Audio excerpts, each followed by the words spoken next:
সারা দেশে হামের টিকা দেওয়া শুরু, গুজবে কান না দেওয়ার আহ্বান পানি সম্পদ প্রতিমন্ত্রীর। বরিশালে যুবকের ঝুলন্ত মরদেহ উদ্ধার। খুলনায় বাড়িতে ঢুকে ৩ জনকে কুপিয়ে জখম। সাঁওতালদের উপর হামলার বিচারের দাবিতে বিক্ষোভ।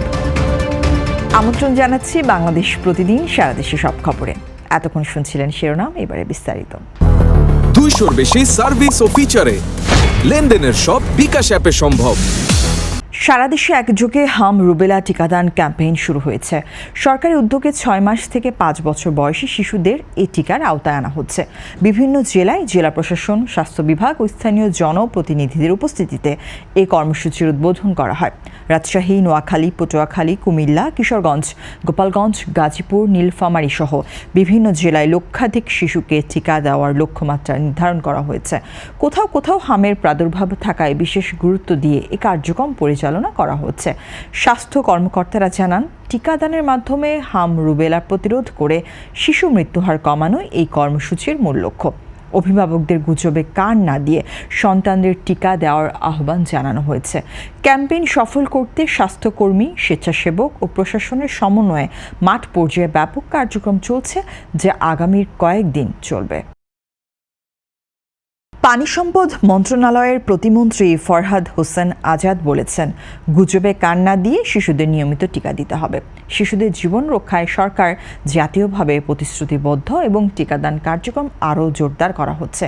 পঞ্চগড় সদর উপজেলার সিংপাড়া সরকারি প্রাথমিক বিদ্যালয় মাঠে হাম রুবেলা টিকাদান ক্যাম্পেইন 2026 উদ্বোধন শেষে তিনি একথা বলেন।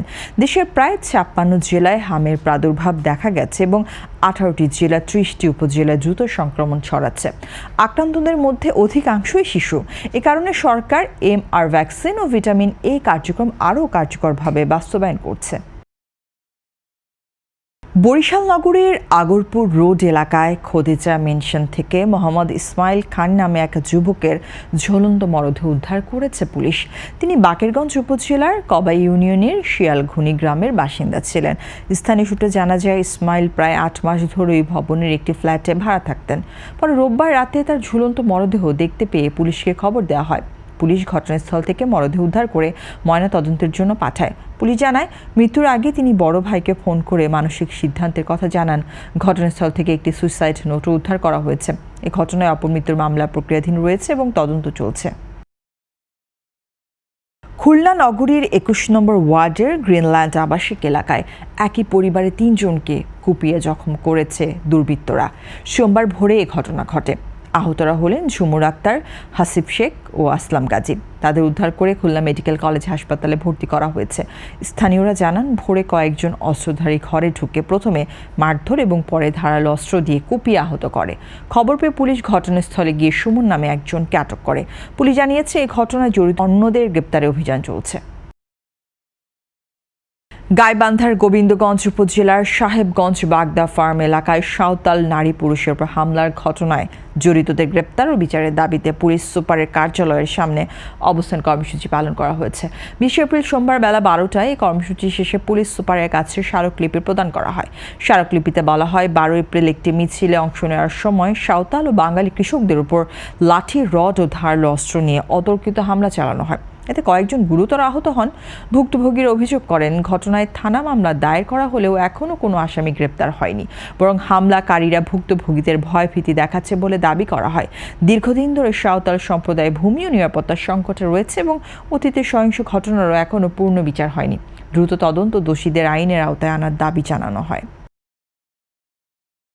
যশোরের চৌগাছা উপজেলার হাকিমপুর ইউনিয়নের বকশীপুর এলাকায় সড়ক দুর্ঘটনায় আশরাফুল ইসলাম নামে এক যুবকের মৃত্যু হয়েছে। নিহত আশরাফুল খুলনায় একটি বেসরকারি প্রতিষ্ঠানে কর্মরত ছিলেন। পরিবারের সূত্রে জানা যায়, দাদির মৃত্যুর খবর পেয়ে তিনি মোটরসাইকেল যোগে বাড়ি ফিরছিলেন। পথে বকশীপুর বাজারের কাছে পৌঁছালে তিনি নিয়ন্ত্রণ হারিয়ে সড়কের পাশে গাছের সঙ্গে ধাক্কা খান। এতে তিনি গুরুতর আহত হন। স্থানীয়রা তাকে উদ্ধার করে চৌগাছা উপজেলা স্বাস্থ্য কমপ্লেক্সে নিলে সেখান থেকে যশোর 250 শয্যা জেনারেল হাসপাতালে পাঠানো হয়। পরে রাত 10:30টার দিকে হাসপাতালে পৌঁছালে চিকিৎসক তাকে মৃত ঘোষণা করেন। দিনাজপুর শহরের সুইহারি আশ্রম পাড়া এলাকায় নিজ বাড়িতে অগ্নিকাণ্ডের পর স্বামী স্ত্রী দগ্ধ মরদেহ উদ্ধার করেছে পুলিশ ও ফায়ার সার্ভিস। মধ্যরাতে ঘরের ভেতর থেকে তাদের মরদেহ উদ্ধার করা হয়। নিহতরা হলেন তপন রায় ও তার স্ত্রী লতা রানী। স্থানীয়রা জানান, হঠাৎ একটি বাড়ি থেকে আগুনের শিখা দেখতে পেয়ে তারা ফায়ার সার্ভিসে খবর দেন এবং আগুন নিয়ন্ত্রণের চেষ্টা করেন। পরে ফায়ার সার্ভিস আগুন নিয়ন্ত্রণে আনলেও ঘরের ভেতর থাকা দম্পতিকে বাঁচানো সম্ভব হয়নি। পুলিশ মরদেহ উদ্ধার করে ময়নাতদন্তের জন্য দিনাজপুর মেডিকেল কলেজ হাসপাতালের মর্গে পাঠিয়েছে। অগ্নিকাণ্ডের কারণ ও তাদের মৃত্যুর প্রকৃত কারণ জানতে তদন্ত চলছে বলে জানিয়েছে পুলিশ। মোংলায় ইজি বাইকের ধাক্কায় সঞ্জিদা আক্তার শিমু নামের এক স্কুল ছাত্রীর মৃত্যু হয়েছে। সোমবার সকালে হাজিপাড়া সরকারি প্রাথমিক বিদ্যালয়ের সামনে এই দুর্ঘটনা ঘটে। নিহত শিমু পৌর শহরের সরকারি টি.এ. ফারুক স্কুল অ্যান্ড কলেজের ৬ষ্ঠ শ্রেণীর ছাত্রী ছিল। স্থানীয়রা জানান, সকালে বাড়ির পাশে দোকান থেকে ডিম কিনে রাস্তা পার হওয়ার সময় একটি দ্রুতগামী ইজি বাইক তাকে ধাক্কা দেয়। এতে সে গুরুতর আহত হয়। পরে তাকে মোংলা উপজেলা স্বাস্থ্য কমপ্লেক্সে নেওয়া হলে অবস্থার অবনতি হয় খুলনা মেডিকেল কলেজ হাসপাতালে রেফার করা হয়। পথেই তার মৃত্যু হয়। পুলিশ জানিয়েছে, ঘটনায় এখনও কোনো অভিযোগ পাওয়া যায়নি। অভিযোগ পেলে আইনগত ব্যবস্থা নেওয়া হবে। গোপালগঞ্জের কোটালীপাড়া উপজেলার কৃতি শিক্ষার্থীদের সংবর্ধনা প্রদান করা হয়েছে। সোমবার উপজেলার পল্লী উন্নয়ন একাডেমি হলরুমে কোটালীপাড়া কিন্ডারগার্টেন অ্যাসোসিয়েশনের উদ্যোগে পঞ্চম শ্রেণীতে বৃত্তিপ্রাপ্ত ৩২ জন শিক্ষার্থীকে সংবর্ধনা দেওয়া হয়। অনুষ্ঠানে প্রধান অতিথি হিসেবে উপস্থিত ছিলেন পল্লী উন্নয়ন একাডেমির পরিচালক মোহাম্মদ মাহমুদুন নবী। সভাপতিত্ব করেন কোটালীপাড়া কিন্ডারগার্টেন অ্যাসোসিয়েশনের সভাপতি কামাল হোসেন। বক্তারা বলেন, কৃতি শিক্ষার্থীদের উৎসাহিত করলে তারা ভবিষ্যতে আরও ভালো ফলাফল করবে এবং দেশের উন্নয়নে ভূমিকা রাখবে। তারা শিক্ষার্থীদের উজ্জ্বল ভবিষ্যৎ কামনা করেন। চাঁপাইনবাবগঞ্জের শিবগঞ্জ উপজেলার ধাইনগর ইউনিয়নে খাদ্য বান্ধব কর্মসূচির আদলে কার্ড তৈরি করে প্রায় ১০ কোটি টাকা হাতিয়ে নেওয়ার অভিযোগ উঠেছে। এ ঘটনায় প্রায় ২০,০০০ দুস্থ অসহায় মানুষের কাছ থেকে প্রতিটি কার্ডের জন্য ৫,০০০ টাকা করে নেওয়া হয়েছে বলে অভিযোগ করেন ইউপি চেয়ারম্যান মোহাম্মদ আব্দুল লতিফ। সোমবার জেলা প্রেস ক্লাবে আয়োজিত সংবাদ সম্মেলনে তিনি জানান, মিসেস মাসকরা ট্রেডার্স নামে একটি প্রতিষ্ঠানের মাধ্যমে মুক্তিযুদ্ধের বাংলাদেশ ক্ষুধা হবে নিরুদ্দেশ স্লোগান ব্যবহার করে এসব কার্ড বিতরণ ও অর্থ আদায় করা হয়। চেয়ারম্যান অভিযোগ করেন, বিষয়টি তিনি বিভিন্ন দপ্তরে জানালে জেলা প্রশাসন তদন্ত কমিটি গঠন করে। তদন্ত চলাকালে উভয় পক্ষের বক্তব্য গ্রহণ করা হয়। এর আগে অভিযুক্ত পক্ষের লোকজন ইউএনও অফিসার ঘেরাওয়ের চেষ্টা ও চেয়ারম্যানকে অবরুদ্ধ করে রাখার ঘটনাও ঘটে। এ ঘটনায় নিজের নিরাপত্তা নিশ্চিত সহ জড়িতদের বিরুদ্ধে আইনানুগ ব্যবস্থা নেওয়ার দাবি জানিয়েছেন ইউপি চেয়ারম্যান। সিদ্ধিরগঞ্জের নাসিক ২ নং ওয়ার্ড মৌচাক ছালু হাজি রোড এলাকায় দারুস সালেহ জামে মসজিদের পুনর্নির্মাণ কাজের শুভ উদ্বোধন করা হয়েছে। সোমবার সকাল ৯টায় মসজিদ কমিটি ও এলাকাবাসীর উদ্যোগে এই উদ্বোধনী অনুষ্ঠান অনুষ্ঠিত হয়। দারুস সালেহ জামে মসজিদের সভাপতি আলহাজ নজরুল ইসলামের সভাপতিত্বে অনুষ্ঠানে প্রধান অতিথি হিসেবে উপস্থিত ছিলেন নারায়ণগঞ্জ জেলা পরিষদের প্রশাসক ও জেলা বিএনপির আহ্বায়ক অধ্যাপক মামুন মাহমুদ।